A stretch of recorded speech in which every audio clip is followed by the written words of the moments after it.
Good evening, dears. Let's discuss the question and answers from the chapter The End of Living, The Beginning of Survival by the Chief of Seattle.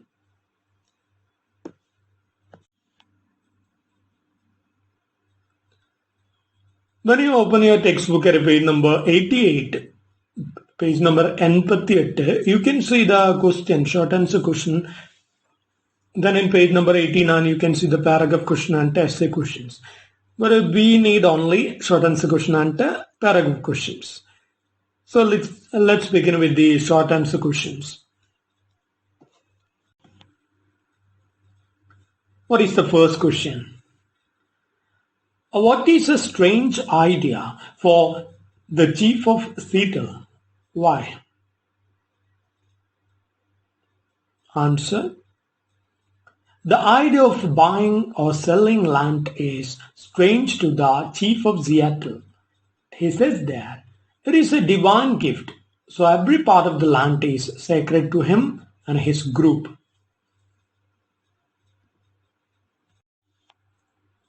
Now we will move on to the second question. Why does Seattle say that buying the land will not be easy for the great chief in Washington? Answer. The chief of Seattle says that the land does not belong to man, so buying the land will not be easy for the great chief in Washington. He says that it is a divine gift, so every part of the land is sacred to him and his group. They are physically, mentally, and spiritually attached to it.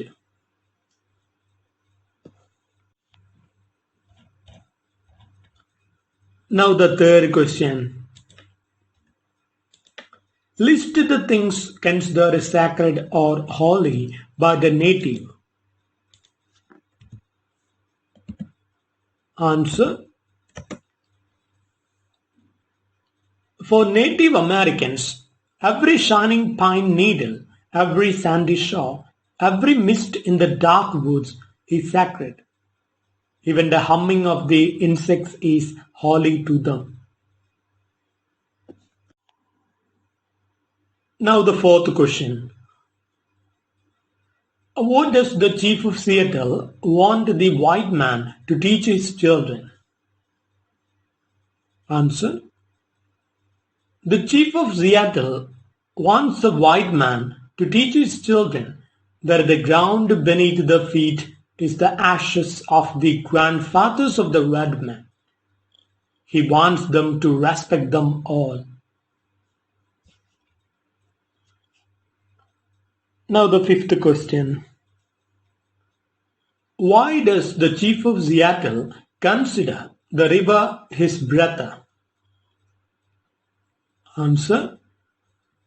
The chief of Seattle considers the river his brother because it quenches his and his people's thirst. He wants them to respect them all.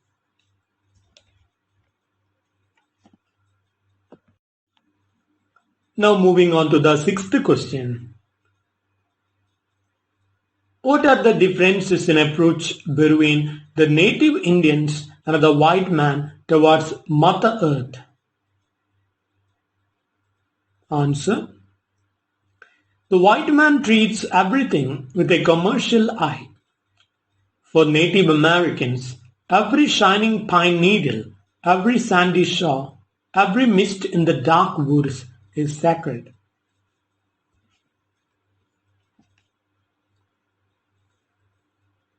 Now the seventh question. What does the chief of Seattle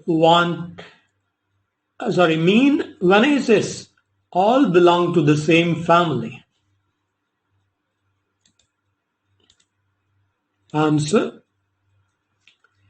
The chief of Seattle says that all belong to the same family.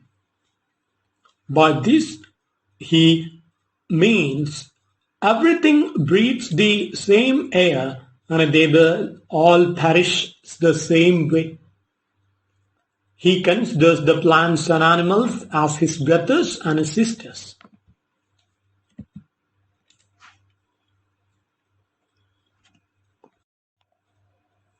Now moving on to the eighth question. Explain the irony in the words, I am a savage and I do not understand. Answer. The ironic remark implies that it is the white man who never understands the heart of nature. To the white man, a life in city is heaven, but to the chief of Seattle and his tribe, earth is all.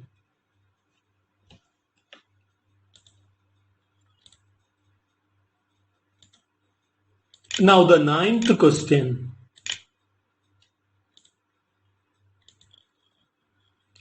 What are the conditions laid down by the chief of Seattle to the chief of the white man?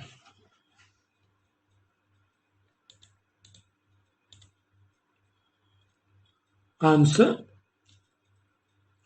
The chief of Seattle wants the white man to respect all the creatures on the earth, whether it is a plant or animal.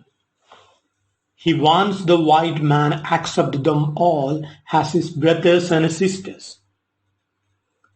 The white man must keep the land sacred as a place where the white man can go and feel nature.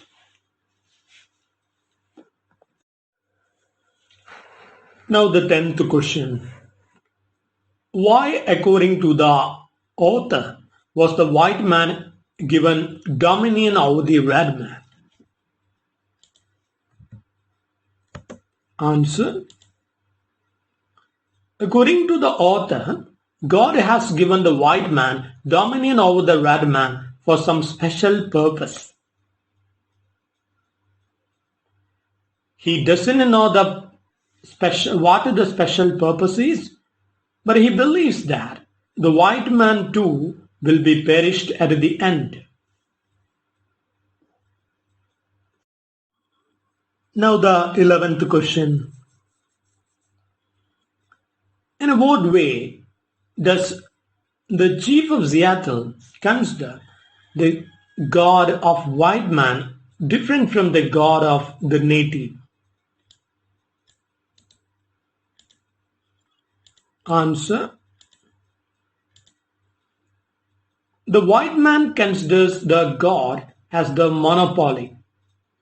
The God of the native is everyone's God, the one and only omnipotent God.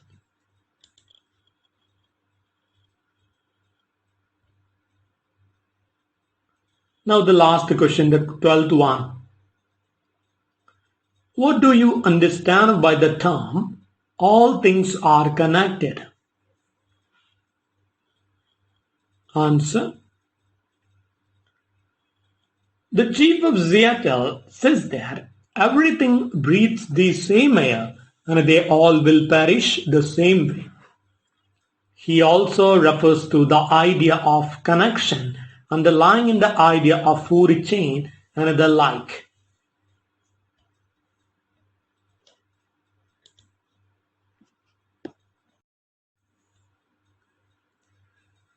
Now we have discussed the short answer questions. We will move on to the next section, that is paragraph questions. There are 7 paragraph questions. And the first question is, what are the 2 world views on environment reflected in the speech of Chief of Seattle? The second question is, write a note on the white man's attitude to land. So രണ്ടും എന്താണ് ഒരേ question ആണ്. So നമുക്ക് എന്ത് മതി, ഒരൊറ്റ answer മതി. So the answer, നോക്കുക. The white man treats everything with a commercial eye. For Native Americans, every shining pine needle, every sandy shore, every mist in the dark woods is sacred. Native Americans Earth and natural resources are a divine gift, sacred and inviolable. They are a part of the earth and vice versa. Even the souls do not leave the land. The earth is always a living presence to be treated with love, care, respect, and fear. Everything is interconnected. Whatever happens to animals and land will happen to us sooner or later. For them, rain, wind, and land are living organisms, just like human beings. There is only one God, and He does not discriminate between people. The earth is precious to Him, and to harm the earth is equal to scorn Him. To the whites, the earth is a mere hostile territory to be tamed, conquered, and exploited to the full until it ceases to be useful any longer. For him, it is a buyable and sellable commodity, not worthy of love, care, respect, and fear. He has no religious, spiritual, genealogical, or eschatological associations to the land, and naturally, there is nothing that ties the white man down to it. Land is uniform all over the world, and it is an area to build bustling cities on. He is insensitive to the finer sensibilities and pulses of the land. The chief of Seattle justifiably fears that his appetite would devour the earth and reduce it into an arid desert. Indians regard water as the blood of their ancestors and as the brothers. Water thus deserves to be treated with care and affection.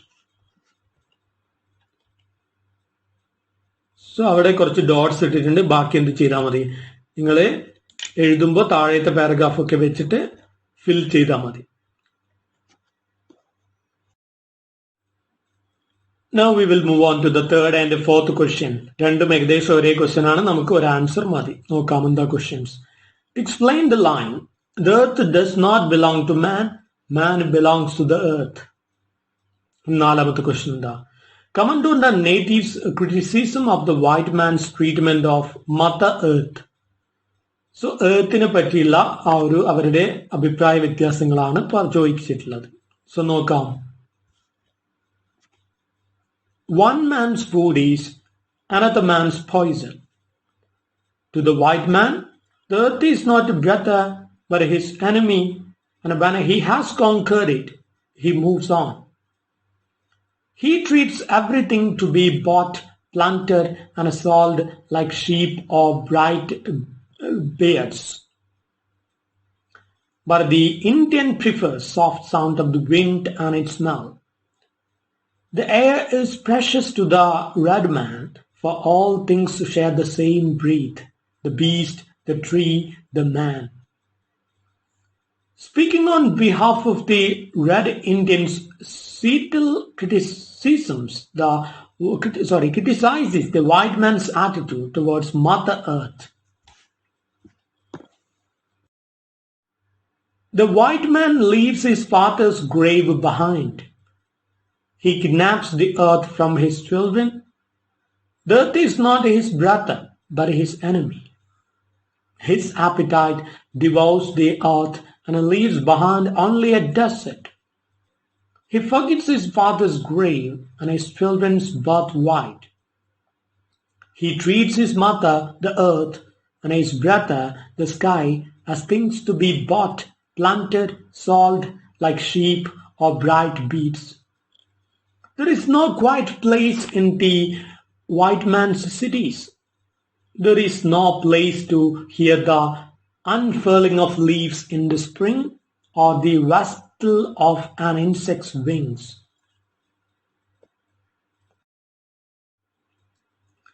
The white man does not seem to notice the air he breathes in. Like a dying man, he is insensitive to the stench. The chief of Seattle strongly advocates the theory of all-inclusiveness or the concept of deep ecology. He says, "For whatever happens to the bees soon happens to man. All things are connected." He asks the white settlers to teach the children that the earth is our mother. So അവിടെ കുറച്ച് dots ഇട്ടിട്ടുണ്ട്. ബാക്കി എന്ത് ചെയ്യാം, അപ്പുറത്തുനിന്ന് ഇപ്പുറത്തുനിന്ന് എടുത്തിട്ട് നമ്മൾ ആവശ്യത്തിനുള്ള length കൂട്ടാം. Now we will move on to the fifth paragraph question, that is, why does the native offer a warning to the white man who seeks to destroy him and take away his sacred land? The answer: through the letter written by the chief of Seattle, he offers a warning to the white man who seeks to destroy him and take away his sacred land. The speech of Seattle brings out the two worldviews on environment, shallow ecology and a deep ecology.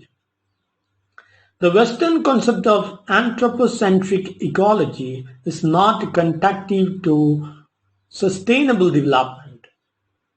The author strongly advocates an all-inclusive approach to ecology, which is the deep ecology. The chief from Washington, who wants to buy the red man's land, does not care for the sanctity of the Mother Earth. അവിടെ dots ഇട്ടിട്ടുണ്ട്. ബാക്കി എന്ത് ചെയ്യാം, മുകളിലൊക്കെ പറഞ്ഞിട്ടുള്ള കാര്യങ്ങൾ വെച്ചിട്ട് എഴുതുക.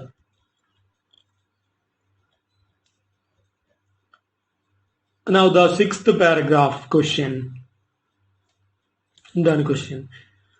Write a note on the chief of Seattle's attitude to God.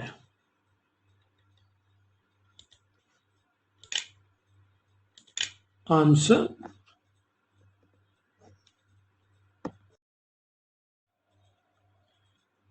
the chief of Seattle delivered the speech in his native language, Lijin Lakshmanan. So ആ കാര്യം നമ്മൾ പറഞ്ഞിട്ടുണ്ടായിരുന്നില്ല, അത് ഓർമ്മിക്കുക.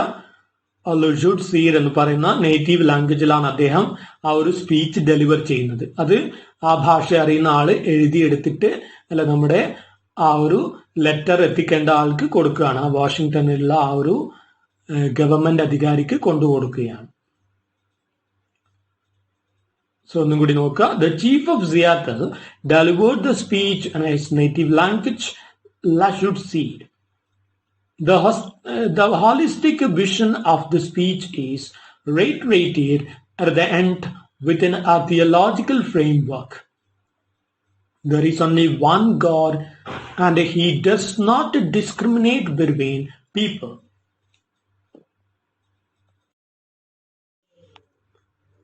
White or red, human beings are equal in his eyes. The earth is precious to him, and to harm the earth is to heap contempt on the Creator.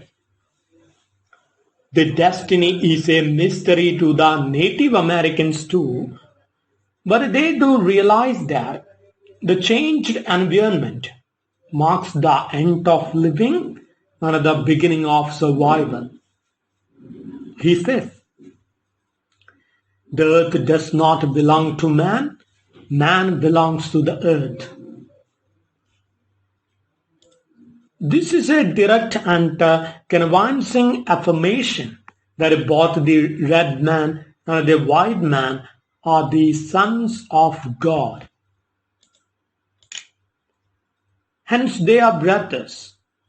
Even the white man, whose God walks with him and speaks with him, cannot be excluded from a common destiny.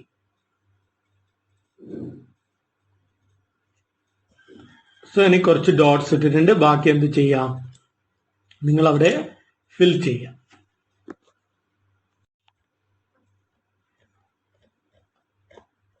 അങ്ങനെ last ഉള്ള paragraph question എന്താണ്? Comment on the significance of the title the end of living, the beginning of survival.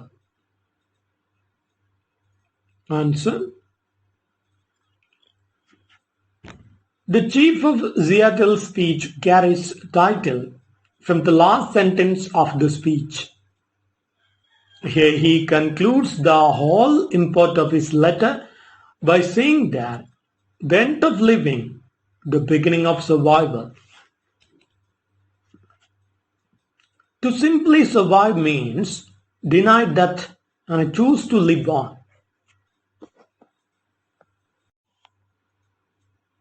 It means focusing on staying away from hunger, thirst, moral wound, and other such life-threatening things. It means opposing death. Living, on the other hand, means to focus on the opposite. The focus is on doing things, on growing and achieving. The idea of to survive centers around death and how not to die. But the idea of to live centers around life and how to embrace life to the fullest.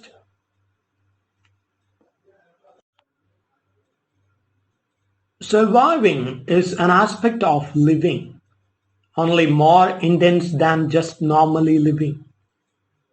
Surviving is basically living, but it is the type of living that we are trying to stay away and running from something all our life. This is the situation that the chief of Seattle talks about. So അവിടെ കുറച്ച് dots ഇട്ടിട്ടുണ്ട്. ബാക്കി എന്താണ് ഈ ഒരു ചാപ്റ്ററിലെ situation എന്നൊക്കെ നമ്മൾ നേരത്തെ പറഞ്ഞതാണ്. സോ അതൊക്കെ എന്ത് ചെയ്യുക, എഴുതിയിട്ട് അവിടെ ആവശ്യമുള്ള ലെങ്ത് ആയിട്ട് വെക്കുക. So that's all. We have discussed the short answer question and paragraph questions and all. So in the next class, we will meet again with the next chapter.